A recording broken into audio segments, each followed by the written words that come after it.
Every single year, the smartest analysts on Wall Street sit down and predict what the market will do next. They have Ivy League degrees, they have billion-dollar data systems, they have decades of experience, and every single year, they get it wrong. Not just a little wrong, completely embarrassingly wrong. In 2008, nobody predicted the crash. In 2020, nobody predicted a global pandemic would shut down the entire world. In 2022, nobody predicted inflation would hit 40-year highs. And yet, we keep trying to predict. We keep asking, what's coming next? What should I do? Where is this all going? Morgan Housel, the same man who wrote The Psychology of Money, one of the best-selling finance books of the last decade, finally got tired of that question. So he asked a completely different one. Instead of asking, what's going to change, he asked, what will never change? Because here's the truth. The news changes every day. The economy goes up and down. Technology transforms everything we know. But human nature, the way people think, feel, fear, and dream, that has been the same for thousands of years, and it will stay the same for thousands more. Same as Ever is a book about those unchanging patterns, and today I'm giving you the 5 most powerful lessons from it, lessons that will change how you think about money, risk, success, and life itself. Let's get into it. Lesson number 1. And this one is going to sound completely backwards when you first hear it. The most stable, peaceful, prosperous periods in history were actually the most dangerous, not despite their calm, because of it. Housel calls this principle, calm plants the seeds of chaos. Think about what happened in the years before the 2008 financial crisis. From 2003 to 2007, the economy was booming. Houses were going up in value every single month. Banks were profitable. Unemployment was low. Experts were saying we had entered a new era of permanent prosperity. And because everything felt so safe, people stopped being careful. Banks started giving mortgages to people who couldn't afford them. Investors started taking risks they would never have taken in a scary market. Regulators stopped watching closely because, hey, why would they? Everything was fine. The stability itself created the catastrophe. You see the same pattern throughout history. The Roaring '20s, an era of incredible wealth and optimism, planted the seeds for the Great Depression. The long period of post-World War II prosperity made people forget how quickly things can fall apart. And this happens in your personal life too. When your career is going great, you stop learning new skills. When your relationship is comfortable, you stop being intentional about it. When you're healthy, you stop taking care of your body. The calm makes you complacent, and complacency is where problems are born quietly before they explode loudly. The lesson from Housel is simple but powerful. Never let good times make you forget that bad times are always being prepared in the background. The best time to build your emergency fund is when you don't need it. The best time to strengthen your relationships when they feel fine. The best time to prepare for the storm is when the sky is perfectly clear. Let me ask you a question that might make you uncomfortable. Why does someone earning $500,000 a year still feel broke? Why does a person who just got promoted still feel like they haven't achieved enough? Why do people who seemingly have everything, the house, the car, the family, the success, still feel empty? And on the flip side, why does someone with very little sometimes feel genuinely, deeply happy? Housel's answer cuts right through all the noise. Happiness is not determined by what you have. Happiness is determined by the gap between what you have and what you expected to have. Read that again.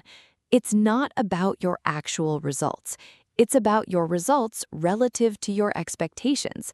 If you expected to earn $200,000 this year and you earned $180,000, you feel like a failure, even though that is an objectively incredible income. But if you expected to earn $50,000 and earned $70,000, you feel like you won. The numbers don't determine the feeling, the gap does.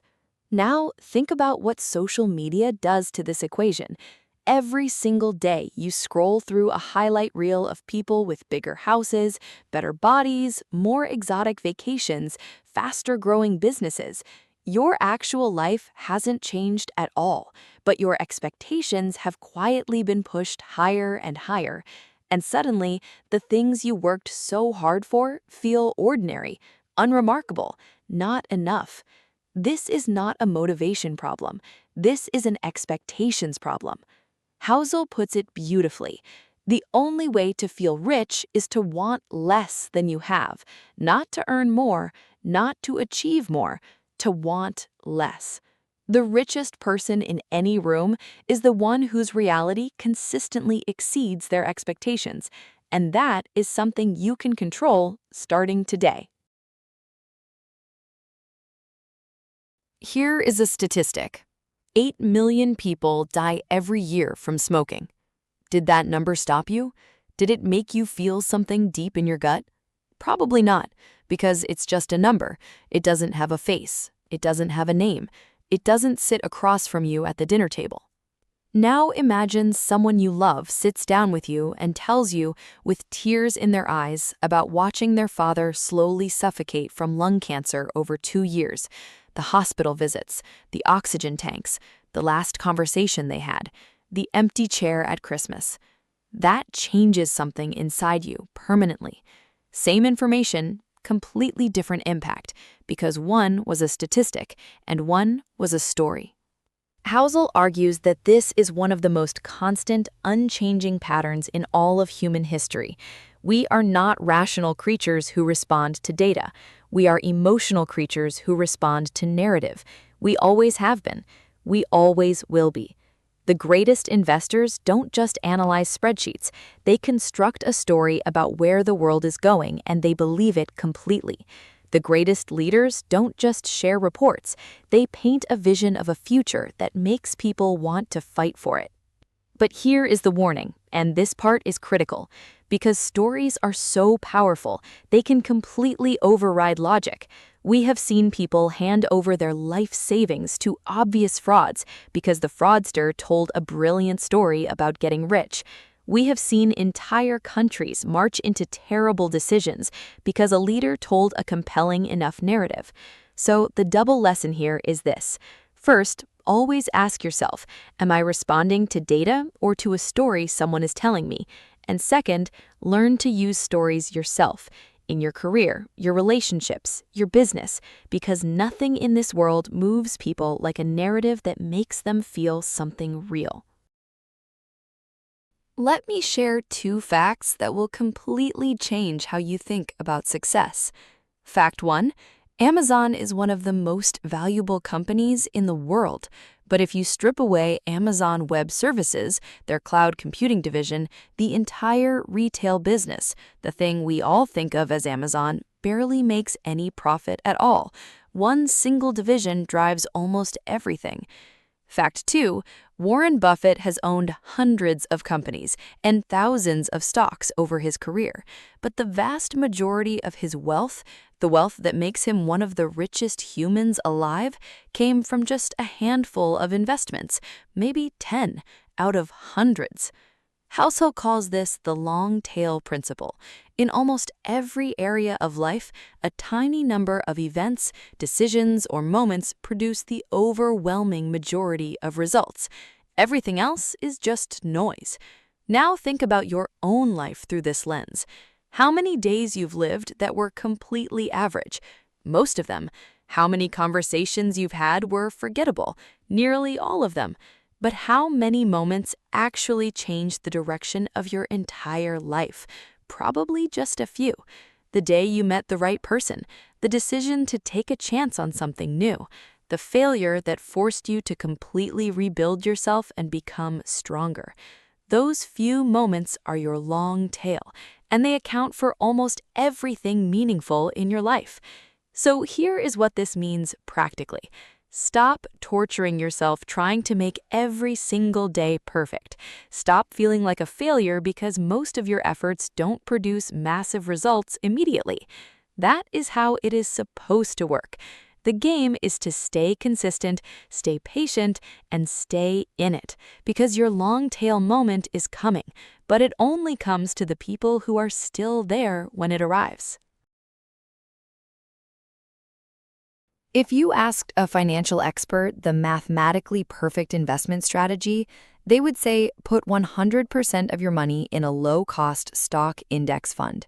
Never touch it, never react to the market, hold forever. And mathematically, they are completely right. The data supports it overwhelmingly. But Housel asks a different question. He asks, is that strategy reasonable for a real human being?